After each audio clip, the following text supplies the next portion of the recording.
नमस्कार, हमारा नाम है समरीन और आपने देखना शुरू कर दिया है लाइव सिटीज। देखिए, आप देख रहे हैं लाइव सिटीज का विशेष कार्यक्रम संगत पंगत, जहां हम चर्चा करते हैं बिहार की और आपको बताते हैं कि आखिर बिहार में क्या कुछ खास चल रहा है। देखिए, आपको मालूम है कि कहा जाता है कि what man proposes God disposes. आपको हमने बताया था कि बीते दिन गृह मंत्री अमित शाह से मुलाकात होने जा रही है जीतन राम मांझी की, लेकिन बड़ी खबर यह है कि मुलाकात नहीं हुई, मुलाकात को स्थगित कर दिया गया।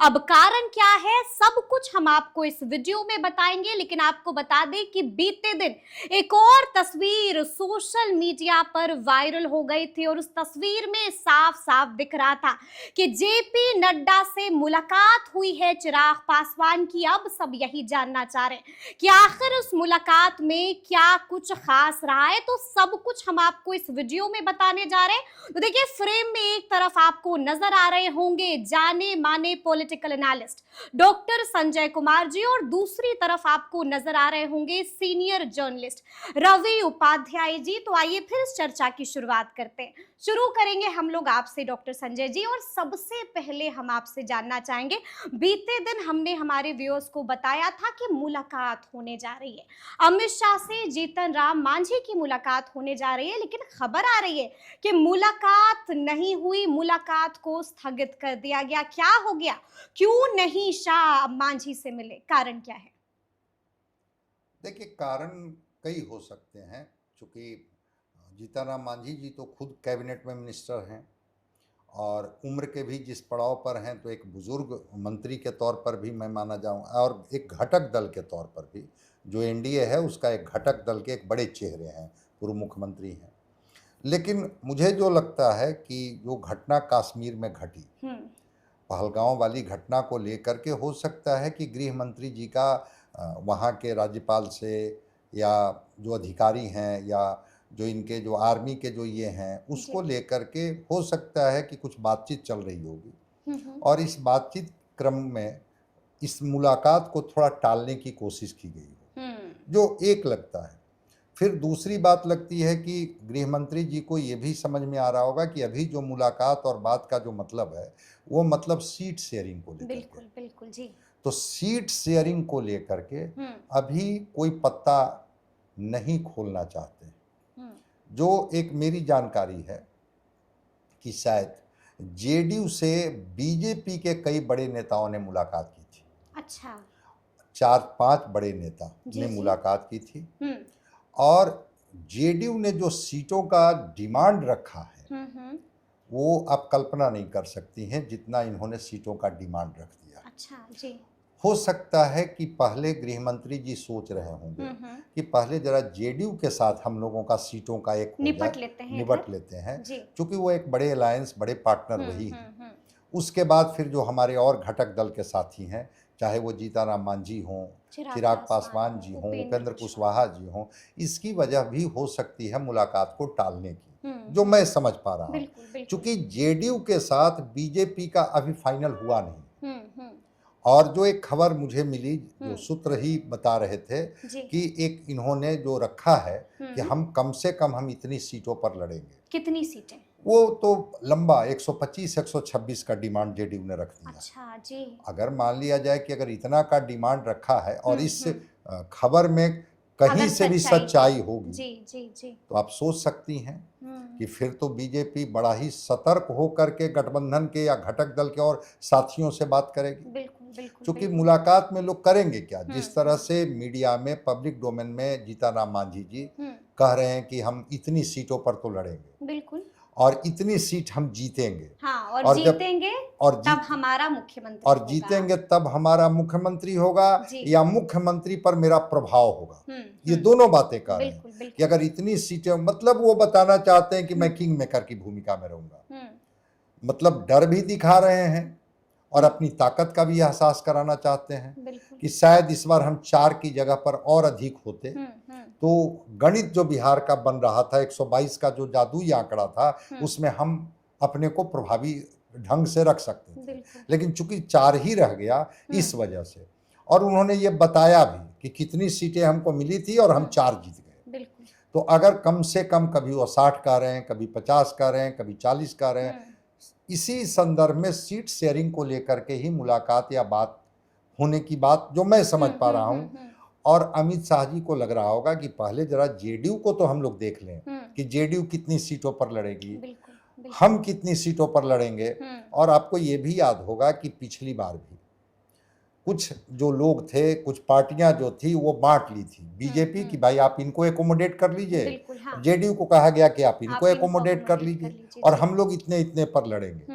लेकिन जब जेडीयू अगर ज्यादा सीटों का डिमांड कर देगी और नीतीश कुमार जिस तेवर के लिए जाने जाते हैं, जिस तरह से निशान बोलना शुरू कर दिए हैं कि विकास की बड़ी लकीर मेरे पिताजी ने खींचा है, 7 निश्चय पार्ट 1 पार्ट 2 का रिफ्लेक्शन बिहार में दिख रहा है, कैसे हमारे पिताजी ने उस बिहार को बदला है, तो कभी कभी भाषा तो बहुत कुछ बताने लगती है ना। और वो पोस्टरिंग जेडीयू ने शुरू कर दिया है। 25 से 30 फिर से नीतीश जी, सीटों का अधिक से अधिक डिमांड। तो मैं जो समझ पा रहा हूं कि कहीं जेडीयू से लगता होगा अमित शाह जी को कि पहले जरा जेडीयू से निपट ले, फिर हम इनसे बात करें। ठीक है, चाहे जितनी भी व्यस्तता रही हो, अगर इन्होंने टाइम दिया होगा जीतनराम मांझी जी को, चूंकि भी कैबिनेट के मिनिस्टर हैं, तो किसी भी तरह से टाइम को मेंटेन कर सकते थे, मैनेज कर सकते थे। लेकिन अगर उसके बाद भी अगर उन्होंने स्थगित किया मीटिंग को, तो शायद जो मैं समझ पा रहा हूं कि पहले लगता है कि जरा जेडीयू के साथ तय हो जाए तब फिर हम, क्योंकि जैसे ही कोई जीतनराम मांझी जी के साथ बात होगी, आपने कहा ना कि जेपी नड्डा से मुलाकात के बाद जो उनका फेशियल अपीयरेंस था, जो उनके गेस्चर थे, वो लग रहा था कि ओवर कॉन्फिडेंस है, जैसे लगता है कि इनके मन की कोई बात जेपी नड्डा ने पूरी कर दी हो। अमित शाह जी के बाद भी अगर आकर के कुछ बोलते, और तब तक इधर चिराग जी का पोस्टरिंग चल ही रहा है कि बिहार बुला रहा है, शायद इस पर भी विराम लगाने के लिए इन्होंने थोड़ा सा कहा होगा कि नहीं अभी ठहर जाइए, आप कुछ बोल देंगे बाहर में जाकर के, हो सकता है कि चिराग फिर कुछ आगे बोल दें। तो अभी ये बात को वहीं पर रोकना चाहते हैं, इस वजह से मुझे लगता है कि मुलाकात को इन्होंने टाली होगी। ये मैं आपका आकलन है, ये मेरा आकलन है। अब वास्तविकता क्या है वो तो अमित शाह जी बता सकते हैं, जीतनराम मांझी जी बता सकते हैं। लेकिन रवि जी, हम आपसे भी जानना चाहेंगे कि देखिए, एक मुलाकात तो स्थगित हो गई, लेकिन दूसरी मुलाकात तो हो गई और एकाएक हो गई, इसकी कोई जानकारी भी नहीं थी, और अचानक से एक तस्वीर आती है और उस तस्वीर में जेपी नड्डा के साथ चिराग पासवान दिख रहे हैं, और ये तस्वीर बहुत कुछ बयां कर रही है। इस तस्वीर को आप कैसे डिकोड कीजिएगा, और हम आपसे ये भी जानना चाहेंगे कि अंदर से कुछ खबर निकल के आई है कि नहीं? नहीं, देखिए, जेपी नड्डा भारतीय जनता पार्टी के आउटगोइंग प्रेसिडेंट हैं, इसको ऐसे हम लोग समझें, क्योंकि भारतीय जनता पार्टी में राष्ट्रीय अध्यक्ष को बदलने की बात है और लंबे समय से यह आगे पीछे हो रहा है, तो ये आउटगोइंग है, तो वो इस लिहाज से भी वो मिलने गए। और एनडीए के पार्ट एंड पार्सल हैं वो, चिराग पासवान, लोक जनशक्ति पार्टी, रामविलास। तो ऐसे में निश्चित रूप से जब राष्ट्रीय अध्यक्ष की जिम्मेवारी अभी संभाल रहे हैं जेपी नड्डा, तो बिहार के संदर्भ में 2 बड़े नेता मिलेंगे, तो ये सब निश्चित रूप से बात हुई है। और जिस तरीके से चर्चा है कि नरेंद्र मोदी आ रहे हैं, अमित शाह लगातार बिहार का दौरा कर रहे हैं और लगातार कई मंत्री केंद्र के यहाँ पर कैंप करते हुए दिखाई पड़ रहे हैं, तो यह बिहार में आम चुनाव विधानसभा का होना है। और चिराग पासवान और जेपी नड्डा का मिलना कहीं ना कहीं, चिराग पासवान जिस बात के लिए जाने जाते हैं, जैसे तमाम जो राजनीतिक विश्लेषक हैं, तमाम जो पॉलिटिक्स को समझते हैं, राजनीतिक पंडित कह लीजिए, वो लोग कहते हैं कि चिराग पासवान बहुत हार्ड बार्गेनर है। तो हार्ड बार्गेनर इसी तरह से नहीं उनको कहा जाता, हार्ड बार्गेनर के शब्द से उनको इसी तरह चिराग पासवान को नहीं नवाजा गया है। तो यह बात तो दिखाई पड़ती है कि वह निश्चित रूप से जब जेपी नड्डा से बात किए, जब और उसके बाद की जो तस्वीर बयां कर रही है, जो फोटो झूठ नहीं बोलता है, हम और आप झूठ मान लीजिए बैठ के बोल रहे हैं, लेकिन जो तस्वीर जो निकल करके आई है जेपी नड्डा और चिराग पासवान की, वह लग रहा है आत्मसंतुष्टि से भरा हुआ है। तो ये दिली ख्वाहिश पूरी हो गई है, वो तस्वीर ये बता रही है। बिल्कुल। तो वो आत्मसंतुष्टि जब तक आदमी, लवरेज तभी होगा जब फेस पर आपको फेशियल एक्सप्रेशन तभी आएगा जबकि आपका सब कुछ माने 1 से लेकर के 10 तक मांग वहां मान लिया गया। तो निश्चित रूप से चिराग पासवान जितनी बात कह रहे हैं कि उनकी पार्टी की ओर से कह रहा है, ये नहीं कहा जा रहा। अब देखिए, ये जो अरुण भारती कह रहे हैं, उनके जो जमुई से सांसद हैं, उनके बहनोई हैं कि वो बिहार में लड़ेंगे, ये बात नहीं। लेकिन वो सीट शेयरिंग, माने सीट की जो बात हो रही है घटक दल अलायंस में, कि हमको 25 चाहिए, 30 चाहिए, तो कुछ न कुछ 50 चाहिए। हाँ 50 चाहिए। 50 तो चाहिए। वो 50 तो देखिए नहीं मिलता हुआ दिखाई पड़ रहा है। और यही 50 के चक्कर में जीतन राम मांझी से भी कल जो है सो, देखिए पॉलिटिक्स में किसी को डंडा नहीं मारा जाता है। और बड़े नेता इस तरह से किसी बात को बहुत सॉफ्टली कहते भी हैं और उनकी बात करने की शैली से भी आपको पता चलता है। तो जिस तरीके से संजय जी कह रहे थे अभी कि पहलगांव की दुर्घटना जो बड़ी, जो देश और विदेश में जो इसके लिए तहलका मचा हुआ है, तो ये निश्चित रूप से अमित शाह, दिल दुखाने वाली घटना है। हाँ निश्चित रूप से दर्दनाक घटना है, इसमें कहीं कोई दो मत नहीं है। बिहार के कई लाल भी उसमें खो दिया है। तो ये सबसे बड़ी बात, लेकिन ये बात है कि जिस तरीके से अमित शाह उनसे नहीं मिले, तो यह भी एक सॉफ्ट मैसेज है अपने अलायंस पार्टनर के लिए। सॉफ्ट मैसेज भी है ये कि अगर यदि देखिए, अमित शाह दोनों ही नरेंद्र मोदी कैबिनेट में दोनों मंत्री हैं जी। और उम्र के लिहाज से आप जीतन राम मांझी को समझ सकते हैं, और एक चीफ मिनिस्टर भी रहे हैं बिहार के। तो इस लिहाज से वह उनकी अहम भूमिका होती है वहां। तो अब, और बिहार में दलित चेहरे, अगर जैसे मान लीजिए आप चिराग पासवान को एक तरफ रखते हैं, तो एक तरफ पलड़ा में आप जो है जीतन राम मांझी को भी रखते हैं। तो ये इस लिहाज से उनसे नहीं मिलना, यह एक, देखिए पॉलिटिक्स में इसी तरह से मैसेजिंग भी होता है। वह मैसेज अमित शाह ने देने का काम किया। इधर उसी समय आप देखिए कि चिराग पासवान से मुलाकात हो रही है जेपी नड्डा की, अचानक कोई सुगबुगाहट नहीं थी इस मुलाकात की। जी। तो ये, और उसके बाद सेटिस्फैक्शन वाली तस्वीर आ रही है। तो कुछ न कुछ तो बयां हो रहा है कि बिहार में कुछ चल रहा है, बिहार में कुछ बात है, जो बात आगे बढ़ती दिखाई पड़ रही है।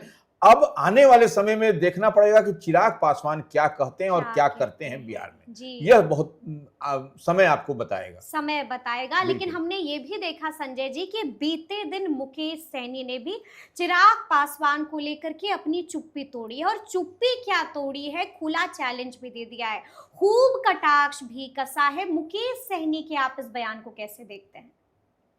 देखिए, मुकेश सहनी जी का कहना है कि हम 8 या 9% लोगों का मैं रिप्रेजेंटेशन देता हूं बिहार में।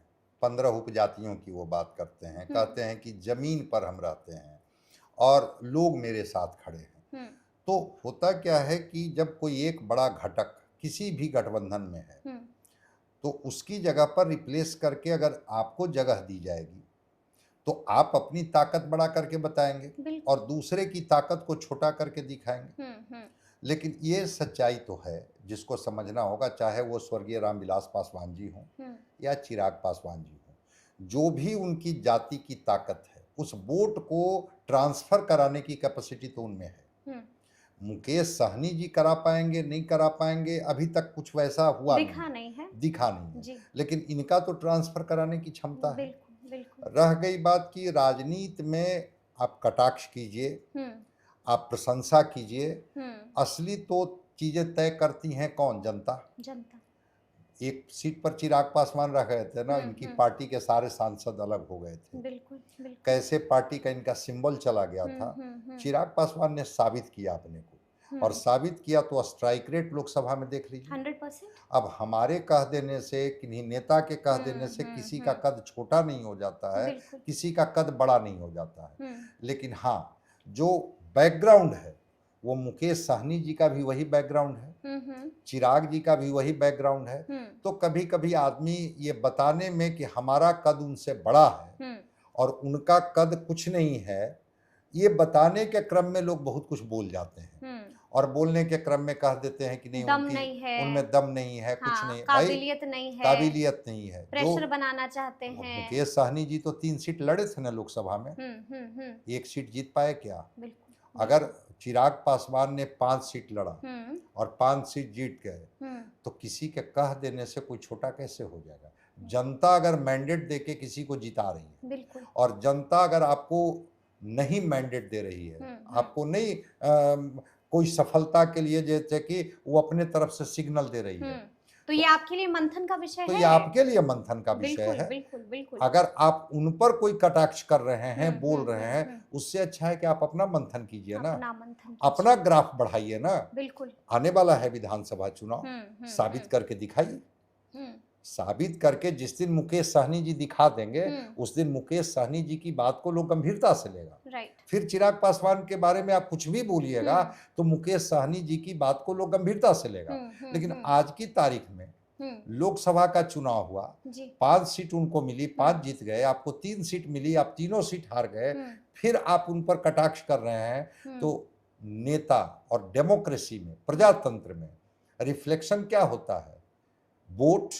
वोट का प्रतिशत और चुनाव का परिणाम। बिल्कुल। अगर वोट का प्रतिशत, चुनाव का परिणाम और वोट, ये सब कुछ किसी व्यक्ति के हिस्से में जा रहा है, तो किसी के बोलने से तो अभिव्यक्ति की स्वतंत्रता है, आप बोलिए, कटाक्ष कीजिए, किसी को कितना भी छोटा दिखाइए, क्या फर्क पड़ता है?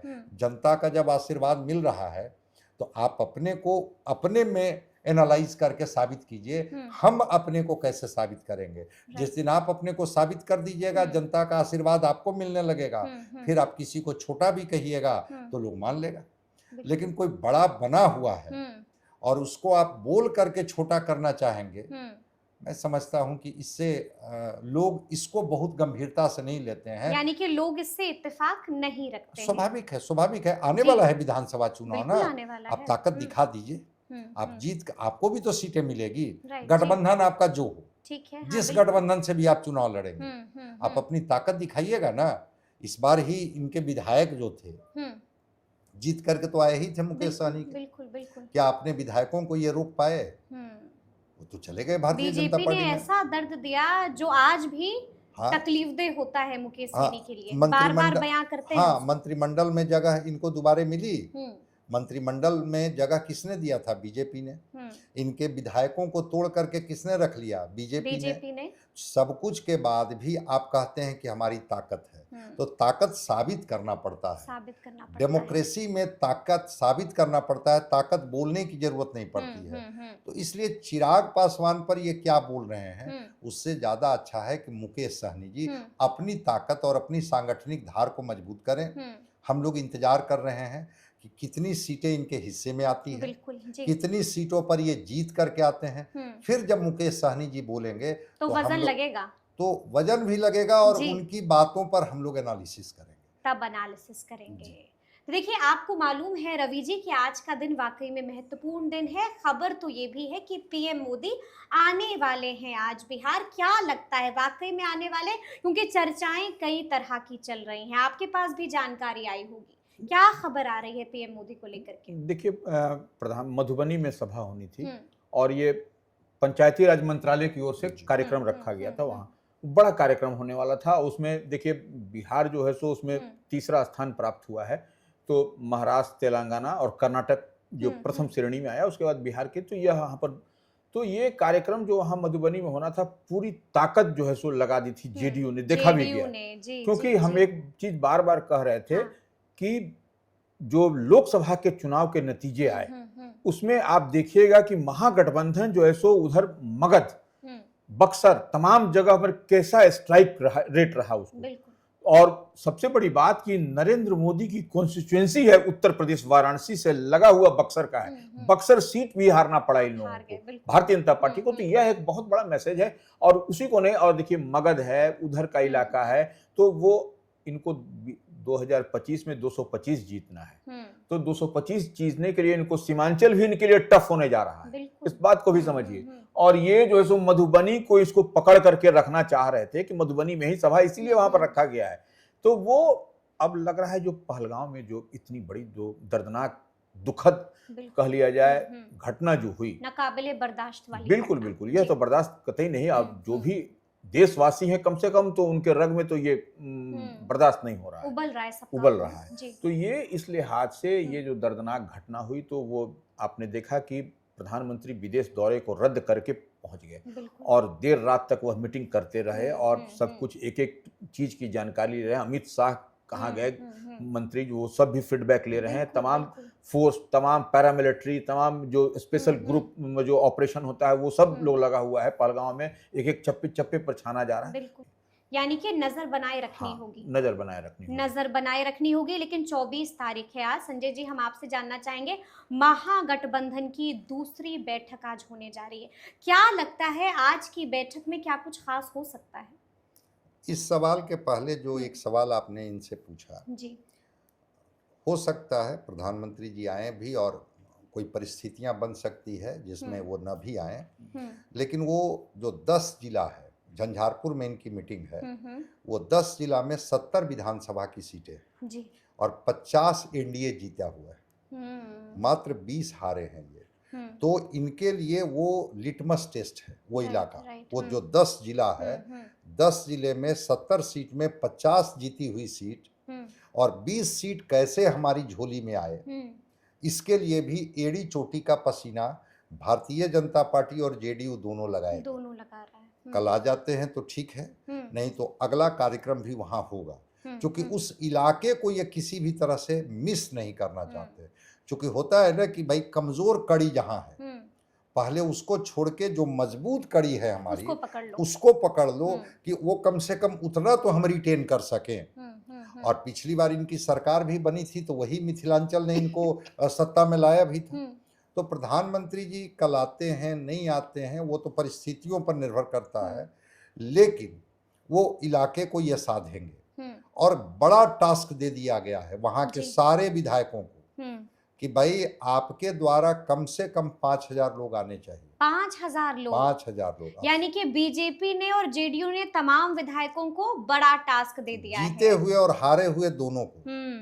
अब 70 विधायक, 5,000 का टास्क, तो 3.5 लाख की भीड़ तो ऐसे ही हो जाएगी। और बाकी तो ऐसे भी स्वतः जो बीजेपी के कार्यकर्ता होते हैं तो उनको तो इसलिए वो केंद्र को फोकस तो ये करेंगे। राइट। हम लोग इसको कल तक ही न देखें, आगे अगर कल किसी कारण से नहीं आ पाते हैं प्रधानमंत्री, जिसकी संभावना अभी दिख नहीं रही है, लगता है कि वो आएंगे ही, लेकिन अगर टल गई तो फिर वो कोई दूसरा डेट देंगे और वहां वो आएंगे। अब आपके सवाल है महागठबंधन की दूसरी महत्वपूर्ण बैठक। देखिए, 2 चीजें आपने नजर रखी होगी। समन्वय का अभाव तो दिख रहा है। कांग्रेस ने जब पोस्टरिंग करना शुरू कर दिया तो आरजेडी थोड़ा उदासीन हो गई और इसका रिफ्लेक्शन दिखा उस बक्सर के उस खेल मैदान में जहां इनके राष्ट्रीय अध्यक्ष आए खड़गे साहब। सुधाकर सिंह जो बक्सर के सांसद हैं अकेले सक्षम हैं 3,000 की भीड़ लाने में, वो थे मंच पर, बिल्कुल थे। बक्सर से इनके 2 विधायक हैं जो 3,000 की भीड़ ला ही सकते हैं। एक विधानसभा की जो क्षमता होती है सबको पता है। 3,000 कुर्सी, लेफ्ट की पार्टी जो जमीन और आंदोलन से ही वो खड़ी रहती है उसी की ताकत पर, अगर समन्वय होता तो वो कुर्सियां खाली नहीं होती। जब सारे लोग वहां बैठ रहे हैं तो ठीक है, बैठक आप कर लीजिए, लेकिन जब तक आप कोऑर्डिनेशन कमेटी बनाने से नहीं होगा, मन का भी एक मिलना चाहिए। बिल्कुल। आप चुप्पी लगाए हुए हैं कि जब तक सीट शेयरिंग नहीं होगा तब तक हम पत्ता नहीं खोलेंगे, सीएम फेस कौन होगा। इधर लग रहा है कि सबसे बड़ी पार्टी हम, जमीन हमारी, ताकत हमारी, सोशल इंजीनियरिंग मेरे पास, फिर ये कांग्रेस क्यों आंख दिखा रही है। लेफ्ट की पार्टियों को लग रहा है कि भाई हमारे विधायक 16, 2 एमपी, मुकेश सहनी को बगल में सीट दी जा रही है, बिल्कुल, और हमें किनारे बैठाया जा रहा है। अब हो सकता है कि सीट शेयरिंग में कहीं हमें भी 29 पर न निपटा दिया जाए पिछली बार की तरह। वो भी दीपंकर भट्टाचार्य कह रहे हैं कि कम से कम 60 पर तो हम लड़ेंगे ही। मेरा स्ट्राइक रेट देख लीजिए। तो कल उस बैठक में अगर कोई सीट शेयरिंग को लेकर के, जैसा कि अल्लाह बरू जी को कहा गया है कि ठीक है बिहार के बारे में जो भी बात करनी होगी अल्लाह बरू जी अधिकृत हैं, बिल्कुल, और राजेश राम जी भी अधिकृत हैं। इधर तेजस्वी जी तो हैं ही, मुकेश सहनी जी हैं ही, लेफ्ट की पार्टियां हैं ही, जिसका कि बिहार में ही अपनी ताकत है। भाई आप तय तो कर लीजिए। कोऑर्डिनेशन की 10 बैठक करने से अच्छा है कि एक बैठक कर लीजिए और एक बैठक में बात करके और तय कर लीजिए कि हाँ हमारे चेहरे कौन होंगे और हम कितनी सीटों पर लड़ने जा रहे हैं। जी। अगर युद्ध का मैदान में जाना है हम्म, तो पहले सीट शेयरिंग में इतना विलंब मत कीजिए। मत और कीजिए। इसका एक घाटा हुआ है, हम्म, उस घाटे के बारे में थोड़ा फ्लैशबैक में ले जाना चाहता हाँ हूँ हाँ कि इंडिया गठबंधन में थे नीतीश कुमार जी हाँ हाँ, जब लोकसभा चुनाव के बिल्कुल पहले, बिल्कुल जी। शायद सीट शेयरिंग पर बात बन गई होती, हाँ, संयोजक पर बात बन गई होती। संयोजक पर बात बन जी गई होती, जी तो जी, क्या नीतीश कुमार उस घटक को छोड़ करके एनडीए कभी में नहीं, आते? कभी नहीं, क्या इंडिया गठबंधन लूजर होती? नहीं, बिल्कुल क्या नहीं। एनडीए सत्ता में आती? बिल्कुल तो बिल्कुल। टाइमिंग का बड़ा महत्व होता है राजनीति में, हम्म, जिसको कहते हैं कि आप टालते रहिएगा चीजों को तो बड़ा नुकसान हो तो सकता है। नुकसान भी हो सकता है। तो देखते हैं कल और आपको इतिहास से सीखना भी चाहिए, बिल्कुल नहीं, जो बिहार सीख तो आप नहीं ले रहे हैं। बिहार तो उसकी प्रयोग भूमि रही है, बिल्कुल ये बिल्कुल प्रयोगशाला बिल्कुल। रही है। इसी पटना से इंडिया गठबंधन की शुरुआत हुई थी बैठक की, और मुंबई जाते जाते चीजें कैसे बदलने लगी। संयोजक पर जाकर के बात बिगड़ी, सीटों को लेकर के बात बिगड़ी कि इनके हिस्से में इतनी सीटें मिलेगी, उनके और कोई फाइनल हो नहीं पाया। नहीं हो पाया। और नीतीश कुमार जी गठबंधन छोड़े और दूसरे गठबंधन में चले गए। बिल्कुल तो मैं मानता हूं कि कल बिल्कुल।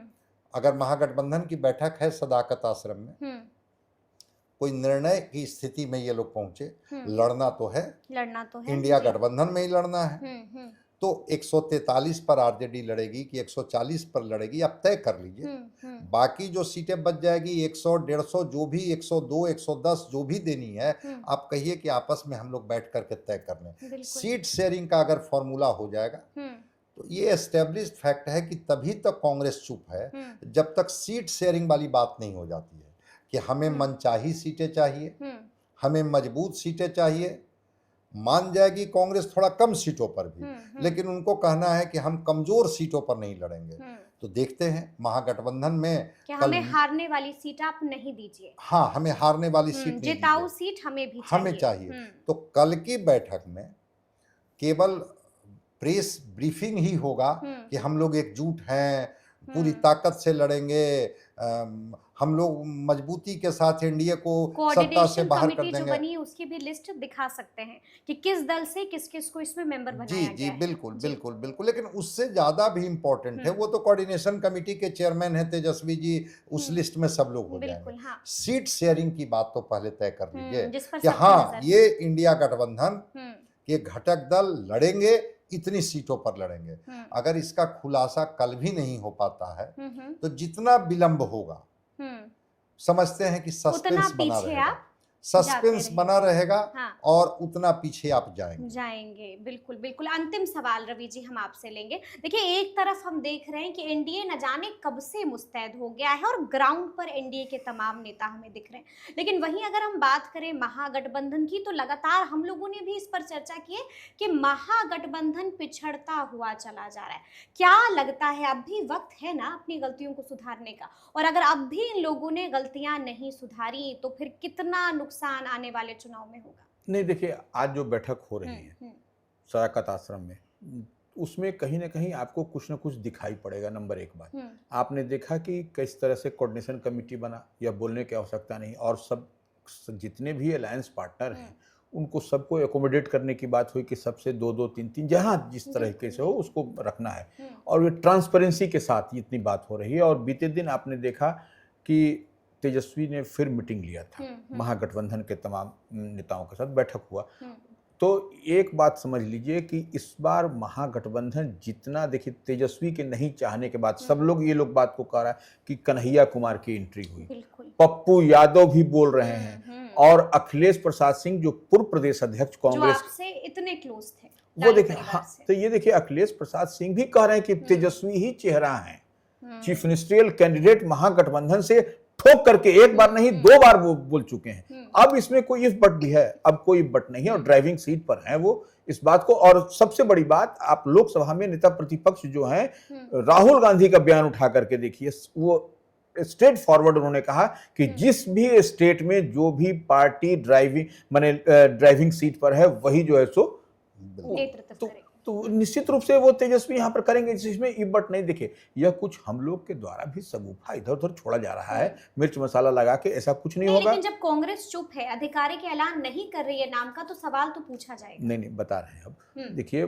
स्पेस कांग्रेस ने दिया है, तेजस्वी को कि आपने देखा कि बीते दिन फर्स्ट बैठक आरजेडी के प्रदेश कार्यालय में, और जो संजय जी ने बात शुरू में ही कहा कि जो सिटिंग अरेंजमेंट था, जो तस्वीर थी वह बयां कर रही थी कि तेजस्वी कहाँ, कृष्णा लवरू कहाँ, मुकेश सहनी कहाँ, तो बीच में सेंटर में तेजस्वी ही थे। तो यह सब कुछ बयां कर रहा। देखिए सब कुछ बात को छोड़ दीजिए, अवसर आने पर आ जाएगा, लेकिन सब कुछ हो गया है। और इशारे को समझिए, बात को छोड़ दीजिए, लेकिन इशारे को और इस बार ठीक है, जैसे पड़ोसी राज्य झारखंड में बाउंस बैक किया हेमंत की सरकार, महागठबंधन की सरकार, उसी तर्ज पर आपको बिहार में भी आरजेडी महागठबंधन लगी हुई है कि यहां पर भी हमको इस बार सेटल डाउन होना है। 2020 का भूल इस बार नहीं होने जा रहा, इसलिए जो भी सेक्रीफाइस होगा वह तेजस्वी भी करेंगे, कांग्रेस भी करेगी, और मजबूती के साथ जो है सब सीट को निकालने के प्रयास में रहेगी। तो चलिए अब देखना होगा कि आगे आगे बिहार की सियासत में